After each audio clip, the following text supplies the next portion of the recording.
తెలంగాణ వ్యాప్తంగా కూడా నేటి నుంచి 3 రోజుల పాటు వర్షాలు కురవనున్నాయి. దీంతో వాతావరణ శాఖ పలు జిల్లాలకు ఎల్లో అలర్ట్ జారీ చేసింది. ఇప్పటికే దక్షిణ అండమాన్ దాని సమీపంలోని ఆగ్నేయ బంగాళాఖాతంలో ఉపరితల ఆవర్తనం ఏర్పడింది. నిన్న ఇంచుమించు ఇదే ప్రాంతంలో ఉపరితల ఆవర్తనం కొనసాగా సగటు సముద్ర మట్టం నుంచి 5.8 కిలోమీటర్ల ఎత్తు వరకు ఇది విస్తరించింది. దీని ప్రభావంతో ఆగ్నేయ బంగాళాఖాతం ప్రాంతంలో రాగల 24 గంటల్లో అల్పపీడనం ఏర్పడే అవకాశం ఉంది అంటున్నారు వాతావరణ శాఖ అధికారులు.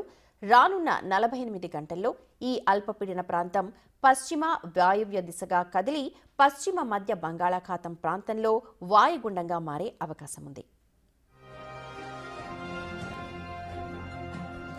దీంతో ఇవాళ రేపు ఉరుములు మెరుపులతో కూడిన వర్షాలు కురిసే అవకాశం ఉందంటున్నారు. ఆ తర్వాత 2 రోజులు కూడా ఖమ్మం, నల్గొండ, సూర్యాపేట, మహబూబ్ నగర్, నాగర్ కర్నూలు జిల్లాలతో పాటు వనపర్తి, నారాయణపేట, గద్వాల్ జిల్లాల్లో అక్కడక్కడ భారీ వర్షాలు కురిసే అవకాశం ఉందంటున్నారు.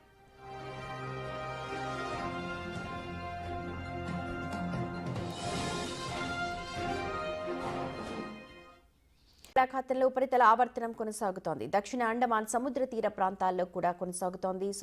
రానున్న 24 గంటల్లో ఈ ఉపరితల ఆవర్తనం అల్పపీడనంగా బలపడుతోంది.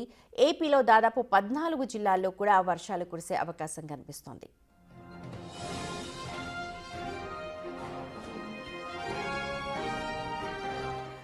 ఉపరితల ఆవర్తనం ప్రభావంతో ఇటు తూర్పుగోదావరి, కాకినాడ, కోనసీమ, పశ్చిమ గోదావరి, ఏలూరు, ఎన్టీఆర్, కృష్ణా జిల్లాలతో పాటు అటు గుంటూరు, బాపట్ల, ప్రకాశం, నెల్లూరు, తిరుపతి, చిత్తూరు సహా రాయలసీమలోని కొన్ని జిల్లాల్లో ఓ మోస్తరు నుంచి భారీ వర్షాలు కురిసే అవకాశం ఉంది అంటూ వాతావరణ శాఖ హెచ్చరికలను జారీ చేసింది.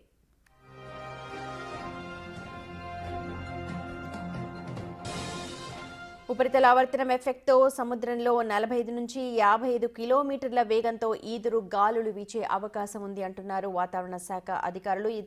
రానున్న 3 రోజుల పాటు కూడా మత్స్యకారులు వేటకు వెళ్లవద్దంటూ హెచ్చరికలు జారీ చేస్తున్నారు.